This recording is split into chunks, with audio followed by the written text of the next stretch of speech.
Sunlight filters through the dense canopy as I venture off the beaten path, deeper into the ancient woods. The forest is still, alive with the symphony of unseen creatures. Pausing, I breathe in the crisp air, a moment of serene solitude. A strange, sickly sweet smell drifts on the breeze, an unsettling intrusion. My curiosity piqued. I cautiously follow the scent, drawn into the unknown. Each step is deliberate, the forest holding its breath as I seek the source of the mysterious aroma. I plunge deeper into the woods, the thick undergrowth resisting my every step. The air grows heavy, saturated with a scent that intensifies with each stride. Beneath my feet, the forest floor is a tapestry of damp earth and tangled vegetation. Breaking through the final barrier of trees, I emerge into a clearing.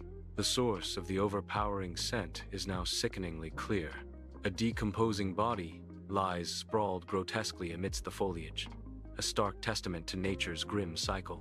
Deep in the woods, the gruesome sight of a bloated, discolored body, ravaged by wildlife, dominates the scene. The initial curiosity quickly turns to shock as the horrific details become chillingly clear. A wave of revulsion washes over, each gruesome detail etching itself into the memory. The forest's silence amplifies the unforgettable horror of the discovery. Deep in the silent woods, panic sets in as I frantically fumble for my phone, my hands trembling uncontrollably. My voice shakes as I report the grim discovery, desperately trying to relay the location with unwavering accuracy. The dispatcher's calm voice cuts through my fear, instructing me to remain at the haunting scene. Anxiety grips me as I stand alone, awaiting the arrival of the officers in the deepening twilight.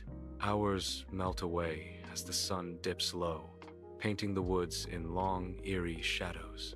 A lone figure sits a distance from the still form, nerves stretched taut in the gathering gloom. Each rustle of leaves, each snap of a twig, echoes like a thunderclap in the heightened silence of the forest. The forest watches, an indifferent witness to the scene unfolding under its darkening canopy. Night falls in the dense woods, the thick canopy stealing the starlight. I am alone, the darkness pressing in around me. The corpse lies still, a silent horror in the dim moonlight. The sweet smell intensifies, a cloying, suffocating presence that fills the air. Fear grips me, cold and visceral, as the woods hold their breath. Every shadow seems to writhe, every rustle of leaves a whispered threat. Deep in the woods, shadows dance at the edge of vision, unseen eyes watching. Clutching a phone, a heart hammers against ribs, a frantic drum in the silence. The air chills, raising gooseflesh, the first icy tendrils of fear wrapping around. An overwhelming sense of unease settles, the chilling certainty of being hunted. In the inky blackness of the woods, the distant wail of sirens pierces the silence, a haunting melody in the dark. A wave of relief washes over me, yet a cold dread lingers, a knot tightening in my stomach. Soon, piercing beams of police flashlights slice through the darkness, illuminating the trees like accusing fingers. The woods, once a haven of shadows, are now exposed, every detail starkly revealed by the relentless light. In the sterile, fluorescent-lit room of the police station, I recount yesterday's events, my voice soft with exhaustion. The weight of the day is evident as I run a weary hand through my hair. The detective listens intently, his expression unreadable, a silent observer of my distress. I appreciate your cooperation. We've determined the deceased committed suicide. The detective states, his words hanging heavy in the air. Suicide? The thought echoes in my mind, a wave of unease and profound sadness washing over me. In the dead of night, tormented sleeplessness grips me, my body twisting restlessly in the tangled sheets. A macabre vision flashes behind my eyes, the lifeless body stark and haunting replaying in vivid detail. The gruesome scene replays relentlessly, each horrifying moment burned into my memory.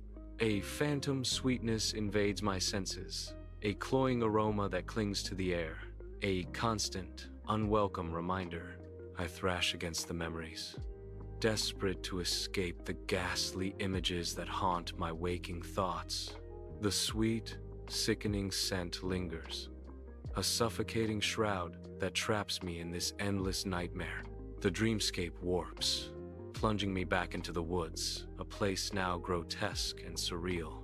Trees contort into nightmarish shapes, their branches clawing at the sky. Underfoot, the earth festers, coated in a thick, viscous, black ooze that seems to breathe. Before me stands the deceased, a specter risen from memory's grave.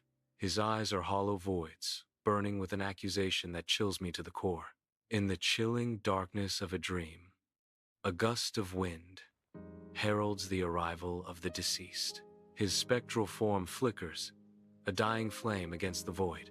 A raspy voice, thick with anger, cuts through the silence. "You disturbed my resting place," the deceased accuses, his words laced with venom. A bone-chilling pronouncement seals my fate. "Now, you must pay the price." I jolt awake in the dead of night, my body slick with a cold sweat, the remnants of a nightmare clinging to my skin. Gasping for air, I clutch at my chest, each frantic heartbeat echoing the terror that still grips me. The oppressive darkness of the room offers no solace, only amplifying the chilling after-effects of the dream.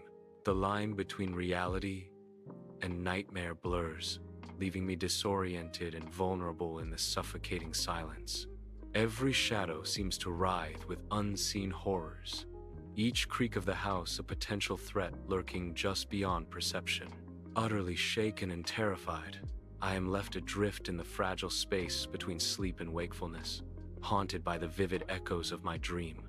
Night after night, the bedroom transforms into a theater of nightmares, each dream more terrifying than the last. The air thickens with the unseen presence of the deceased, a chilling reminder of what's to come. A spectral voice echoes from the shadows, beckoning with a siren's call. "Join me, end it all."